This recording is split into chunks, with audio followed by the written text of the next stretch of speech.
میرا پیغام محبت ہے جہاں آن لائن یوٹیوب چینل میں آپ کا استقبال ہے۔ محترم ناظرین، علماء کرام کے ہر طرح کے دینی، علمی، اصلاحی بیانات اور پیغامات محبت کے لیے نیز بہترین حمد و نعت کے لیے ہمارے چینل کو سبسکرائب کریں اور بیل آئیکن کو دبانا نہ بھولیں تاکہ ہمارا ہر اپڈیٹ بچوں کے ساتھ آپ علیہ السلام کے جو معاملات تھے وہ کیا تھے؟ آپ علیہ السلام نے ایک موقع سے ارشاد فرمایا، من لم يرحم صغیرنا ولم يعقب کبیرنا ولم يبجل علماءنا فلیس منا۔ اے لوگوں، جو چھوٹوں کے ساتھ شفقت کا معاملہ نہ کرے، جو بڑا اپنے چھوٹوں کے ساتھ مہربانی کا معاملہ نہ کرے، اور جو چھوٹا اپنے بڑوں کے ساتھ عزت کا اور توقیر کا، احترام کا، رسپیکٹ کا معاملہ نہ کرے، اور جو عوام اپنے علماء کی تعظیم نہ کرے، اپنے بزرگوں کا احترام نہ کرے، فلیس منا، وہ محمد الرسول اللہ کے پاکیزہ طریقے پر نہیں ہے۔ یعنی اس دین میں جو دین رحمت ہے انسانوں کے لیے، اور جس نبی کو رحمت بنا کر بھیجا گیا ہے، اس کی زبان سے یہ بات ارشاد ہو رہی ہے کہ ایک بڑے کو اگر اللہ نے بڑا بنایا ہے تو اس کی ایمانی ذمہ داری ہے کہ وہ اپنے چھوٹوں کے ساتھ حسن سلوک کا اور لطف و کرم کا معاملہ کرے، اور اگر وہ چھوٹا ہے تو اس کی ذمہ داری ہے کہ وہ اپنے بڑوں کے ساتھ عزت و توقیر کا معاملہ کرے۔ اگر وہ عوام ہے اور جاہل ہے تو اس کی ذمہ داری ہے کہ اپنے علماء کے ساتھ اور اپنے بزرگوں کے ساتھ احترام کا اور عزت و توقیر کا معاملہ کرے، اور جو امتی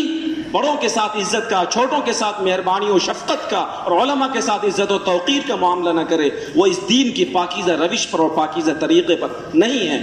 آقا صلی اللہ علیہ وسلم نے ایسا نہیں کہ صرف آپ نے کہہ دیا اور آپ نے بس اس کا کوئی عملی نمونہ پیش نہیں کیا، بلکہ آپ نے بچوں کے ساتھ شفقت کا اور مہربانی کا معاملہ کر کے امت کو بتایا ہے کہ بچوں کے ساتھ شفقت اسی طریقے سے کی جاتی ہے۔ حضرت حسن آ رہے ہیں، خطبہ ہو رہا ہے مسجد کے اندر، مسجد نبوی میں، اور آقا صلی اللہ علیہ وسلم خطبہ چھوڑ کر ممبر سے اتر کر حضرت حسین کو اور حضرت حسن کو اٹھاتے ہیں اور اس طریقے سے بتاتے ہیں کہ محبت بچوں سے اس طریقے سے بھی کی جاتی ہے۔ بچے آتے ہیں اور آپ کے کندھے پر بیٹھ جاتے ہیں، آقا صلی اللہ علیہ وسلم کا سجدہ طویل ہو جاتا ہے، اور پیچھے جو صحابہ نماز پڑھ رہے ہیں اس کو اندیشہ ہو رہا ہے کہ پتہ نہیں کیا بات ہے، وحی اتر رہی ہے، یہ اور کوئی معاملہ ہے۔ اور معاملہ بس یہ تھا کہ بچہ ایک ہے جو آپ کے سجدے کی حالت میں آپ کے کندھے پر سوار ہے، اور اس کے ساتھ شفقت اور خیرخواہی کا معاملہ کرنے کے لیے آپ اپنے سجدے کو دراز کر رہے ہیں۔ بچے کے رونے کی آواز آتی ہے اور ادھر رحمت للعالمین صلی اللہ علیہ وسلم نماز کو ہلکی کر دیتے ہیں، نماز کو مختصر کر دیتے ہیں۔ آپ علیہ السلام کے دربار میں آپ کے جانثار صحابہ نومولود بچوں کو لاتے ہیں، اور آقا صلی اللہ علیہ وسلم ان بچوں کو اپنی گود میں لیتے ہیں، ان بچوں کو تہنیت کرتے ہیں، کھجور چبا کر ان کے منہ میں ڈالتے ہیں، انہیں برکت کی دعائیں دیتے ہیں۔ بعض بچوں نے تو آپ کے گود میں پیشاب تک کیا ہے، روایات کے اندر اس طریقے کی باتیں بھی ثابت ہیں۔ بچوں کے ساتھ اس طریقے کے سلوک اور اس طریقے کے معاملات یہ بتاتے ہیں کہ ایک بڑے کو بھی اپنے چھوٹوں کے ساتھ شفقت اور خیرخواہی کا کیسا معاملہ کرنا چاہیے۔ میرے بزرگوں اور دوستوں، آقا صلی اللہ علیہ وسلم نے رحمت، مہربانی، لطف و کرم کا یہ سلوک اپنی امت کے ساتھ کس لیے کیا؟ آقا صلی اللہ علیہ وسلم نے اپنی امت کے ساتھ، چھوٹوں کے ساتھ، خواتین کے ساتھ یا عام انسان کے ساتھ رحمت کا اور حسن سلوک کا معاملہ کیوں کیا؟ دراصل یہ بات اس وقت مجھے آپ کے سامنے عرض کرنی ہے۔ ایک یہودی بچہ تھا، ایک یہودی نوجوان لڑکا تھا جو آقا صلی اللہ علیہ وسلم پر ایمان نہیں رکھتا تھا، بیمار ہو گیا۔ آقا صلی اللہ علیہ وسلم اس کے گھر تشریف لے گئے اور آپ علیہ السلام نے اس کی بیمار پرسی کی، اور اس کے بعد اس بچے سے کہا کہ تم ایمان قبول کر لو، تم اسلام لے آؤ۔ اس بچے نے اپنے باپ کے چہرے کو دیکھا تو اس یہودی باپ نے کہا کہ ابو القاسم یعنی محمد صلی اللہ علیہ وسلم جو کہہ رہے ہیں ان کی بات کو مان لو، اور پھر اس بچے نے ایمان قبول کر لیا۔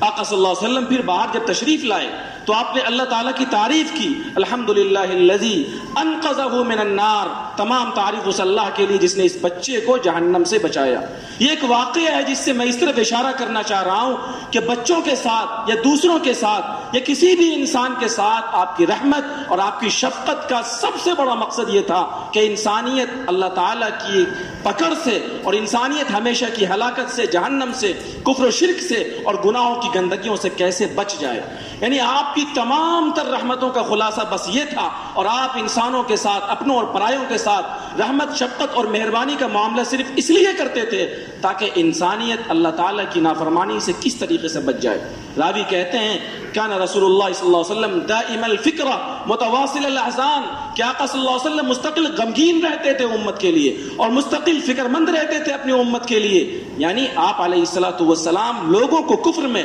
شرک میں، بے دینی میں، بددینی میں دیکھ کر آپ کا کلیجہ پھٹ جاتا تھا، آپ کی آنکھوں سے آنسو جاری ہوتے تھے. آپ علیہ الصلوۃ والسلام امت کے لیے روتے تھے اور کرتے تھے. آپ علیہ الصلوۃ والسلام نے رحمت کی تعلیم دی ہے، اور رحمت صرف اس لیے ہے کہ اس طریقے کے سارے لوگ اللہ کے اس دین پر مضبوطی کے ساتھ کیسے آ جائیں. سیرت کے اس پہلو کو ذہن میں رکھیے اور اس وقت اپنا ہم سب جائزہ لیں، اپنے گھر کا، اپنے معاشرے کا، اپنے نوجوان نسلوں کا. جس تیزی کے ساتھ ہمارے گھرانے، ہماری نوجوان نسل اور ہماری نیو جنریشن، ہمارے یہ بچے آقا صلی اللہ علیہ وسلم کی سنت سے اور آپ کی شریعت سے دور ہو رہے ہیں، کیا اس پرفتن زمانے میں ہماری یہ ذمہ داری نہیں بنتی کہ ہم اپنے ان بچوں کے ساتھ، اپنی ان خواتین کے ساتھ رحمت، شفقت اور مہربانی کا، لطف و کرم کا معاملہ کریں، اور لطف و کرم اور مہربانی کا معاملہ کر کے ان کو اللہ کے دین سے قریب کریں. آج مسئلہ یہ ہے کہ جب تربیت کی بات آتی ہے تو بچوں کو ڈانٹ کر، پھٹکار کر اور انہیں اپنے سے دور کر کے ہم سب یہ سمجھتے ہیں کہ ہم نے اپنی ذمہ داری کو اور اپنے حق کو ادا کر لیا. آقا صلی اللہ علیہ وسلم کے اس یہودی بچے کے ساتھ جو واقعہ ہے، اس واقعے کو اپنے ذہن میں رکھا جائے تو ہم سب کو یہ سبق ملتا ہے کہ آقا صلی اللہ علیہ وسلم نے رحمت اور لطف و کرم کا معاملہ کر کے بچوں کو، عورتوں کو، عام انسانوں کو اپنے سے قریب کیا، اور قریب صرف اس لیے کیا کہ یہ اللہ کی نافرمانی سے بچ کر اللہ کا فرما بردار بندہ کیسے بن جائے. اس لیے اگر ہم امت رحمت ہیں اور ہم نبی رحمت جناب محمد الرسول اللہ صلی اللہ علیہ وسلم کا کلمہ پڑھتے ہیں تو میرے بزرگوں اور میرے نوجوان دوستوں، ہم سب کی ذمہ داری ہے کہ جس بے دینی اور بددینی کے زمانے سے ہم سب گزر رہے ہیں،